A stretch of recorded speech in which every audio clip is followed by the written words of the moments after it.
नमस्कार दोस्तों, क्राइम तक में आपका स्वागत है। मैं हूं सुप्रतिम बैनर्जी। मौका वारदात पर पाई जाने वाली छोटी से छोटी चीज कई बार किसी केस को क्रैक करने की कितनी बड़ी वजह बनती है, आज की कहानी उसी बात का सबूत है। इसीलिए जब पुलिस मौका वारदात पर पहुंचती है, किसी सीन ऑफ क्राइम पर पहुंचती है, तो पुलिस वालों को भी ये एडवाइज किया जाता है कि वो सीन ऑफ क्राइम को प्रोटेक्टेड रखें और वहां किसी भी चीज से कोई छेड़छाड़ ना हो, जिससे फॉरेंसिक के एग्जिबिट जब वहां से कलेक्ट किए जाएं तो बिल्कुल वो सही तरीके से लैब में पहुंचे और उसकी रिपोर्ट से गुनहगारों तक पुलिस पहुंच सके।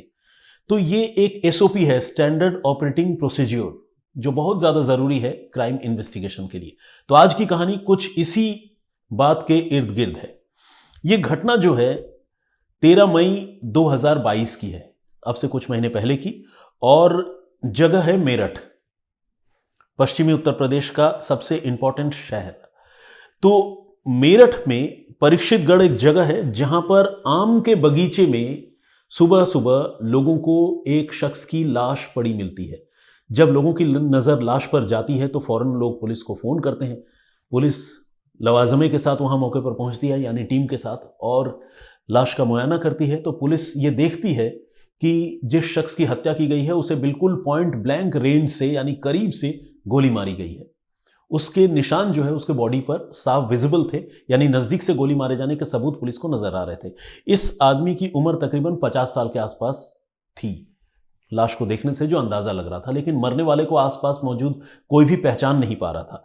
तो इसके बाद जब छानबीन आगे बढ़ी तो पुलिस ने उस लाश को बरामद करके पोस्टमार्टम के लिए भिजवाया, उसके फोटोग्राफ्स क्लिक किए। मौका वारदात पर जो भी छोटी मोटी चीज़ें पड़ी थी, चाहे वो कोई कपड़े का टुकड़ा हो या बियर का कैन हो या जो भी चीज़ें थी, वो सारी चीज़ें पुलिस ने वहाँ से इकट्ठी की। और इसके बाद पुलिस इस कोशिश में जुट गई कि इस मरने वाले की पहचान कर ली जाए ताकि तफ्तीश आगे बढ़े। इस कोशिश में पुलिस को कामयाबी भी मिली और कुछ घंटे गुजरते गुजरते मरने वाले की पहचान साफ हो गई। पता चला कि ये शख्स जो है 51 साल का इकलास सैफी है, जो वहीं पास में ही रहता है। अब जब इकलास सैफी की पहचान हो गई तो पुलिस ने उसके घर वालों को बुलाया। घर में बेटा है फतेह खान। फतेह खान ने अपने पिता की हत्या के मामले में पुलिस को तहरीर दी, शिकायत दी, और पुलिस ने इस सिलसिले में आईपीसी की धारा 302 के तहत मर्डर का केस दर्ज कर लिया। जांच आगे बढ़ी तो घर वालों से ही सबसे पहले पूछताछ हुई। पुलिस ने पूछा कि आप बताइए, अगर आपको किसी पर शक हो तो हम उससे पूछताछ करें। तो घर वालों ने, ये जिनकी मौत हुई थी इकलास सैफी, इनके एक बहुत करीबी दोस्त हैं जिनका नाम है सादिक। तो सादिक पर जो है वो शक जाहिर किया। असल में ये जो सादिक है, इस घटना से महज 3 रोज पहले यानी 10 मई को इकलास के पास एक हाई स्पीड बाइक थी, वो बाइक मांगकर लेकर गया था। दोस्तों के बीच ये सारी चीजें चलती रहती हैं। तो सादिक वो बाइक मांगकर ले गया था और घर वालों को ये लग रहा था कि वो सादिक जो है शायद ये हाई स्पीड बाइक हड़पना चाहता है, उसकी नीयत खराब हो गई है, इसलिए उसने इकलास सैफी की हत्या कर दी है। अब जब पुलिस को ये बात पता चली तो पुलिस के लिए इस पॉइंट को वेरीफाई करना बहुत ज़रूरी था। पुलिस ने सादिक पर शिकंजा कस दिया, पूछताछ शुरू की, थाने बुलाया गया। लेकिन सादिक जो है अपनी बेगुनाही पुलिस के सामने साबित करने में कामयाब रहा, क्योंकि 12 और 13 तारीख को, 13 तारीख की तो सुबह खैर उसको उसकी लाश ही मिल गई थी इकलास की, लेकिन 12 तारीख को सादिक जहाँ जहाँ गया, जिस जिस जगह पर उसकी प्रेजेंस थी, उन सारी जगहों के बारे में सादिक ने स्पेसिफिक तरीके से जानकारी दी पुलिस को। कुछ गवाह भी दिए जिसमें लोगों ने कहा कि हाँ सादिक हमारे साथ था दिन भर, किसी ने बताया कि हाँ शाम को मुझसे मिलने आया था। और पुलिस ने फिर उसके जो मोबाइल नंबर है उसके ज़रिए भी इस बात को कंफर्म कर लिया कि उसका, सादिक का मूवमेंट किस जगह पर था। तो पुलिस को शुरुआती जांच में ही ये पता चल गया कि घर वालों का जो शक है सादिक के ऊपर वो गलत है और उसे क्लीन चिट मिल गई।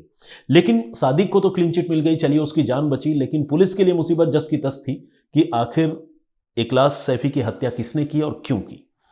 अब पुलिस जो है उसने दिमाग खपाना शुरू किया और मौका वारदात पर जो जो चीज़ें मिली थी पुलिस ने उन चीज़ों पर अपना ध्यान केंद्रित किया। जो भी छोटी मोटी चीज़ें थी उसमें एक चीज़ थी, एक बियर का कैन। तो जो बियर का कैन वहां मौके पर पड़ा हुआ पुलिस को मिला था, पुलिस ने उस बियर के कैन को बहुत गौर से देखा और उसमें जो बारकोड होता है उसके ज़रिए पुलिस पास के ही एक दुकान तक जा पहुंची। असल में पुलिस ने पास के ही दुकान में जाकर उस बियर के कैन के ज़रिए पुलिस ने ये पूछा कि क्या ये बियर तुमने बेची है, तो बारकोड के हवाले से बियर शॉप का जो ओनर था उसने कहा कि हाँ, ये बियर हमने बेची है और जिस लॉट की ये बियर है उस लॉट को हमने जो है 13 मई को ही जो है वो सेल किया है, यानी कत्ल के रोज़, बिल्कुल कत्ल से एक दिन पहले 12 मई को सेल किया है।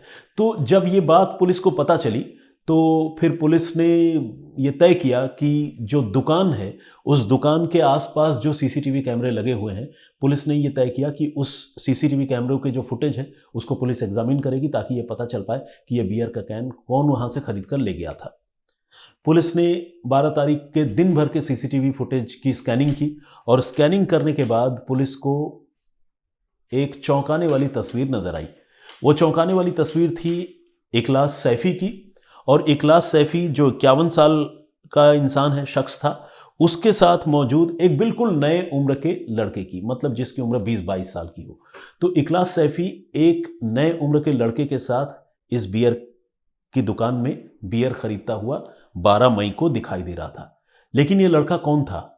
क्या इस लड़के का ही इस मर्डर से कोई कनेक्शन है, या फिर ये लड़का महज इखलास के साथ घूमने वाला उसका कोई जानकार या कंपेनियन था?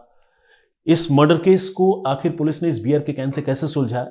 जब आप ये बात जानेंगे तो आपको इस बात का एहसास होगा कि वाकई छोटी छोटी चीज़ें कई बार सीन ऑफ क्राइम में कितनी इंपॉर्टेंट साबित होती है। तो कहानी का ये हिस्सा यहीं तक, लेकिन अगले पार्ट में फौरन इसके तुरंत बाद आप देख सकते हैं और ये जान सकते हैं कि इस केस को पुलिस ने आखिर कैसे सुलझाया और उस यंग लड़के का इस पूरे मर्डर केस में क्या रोल था।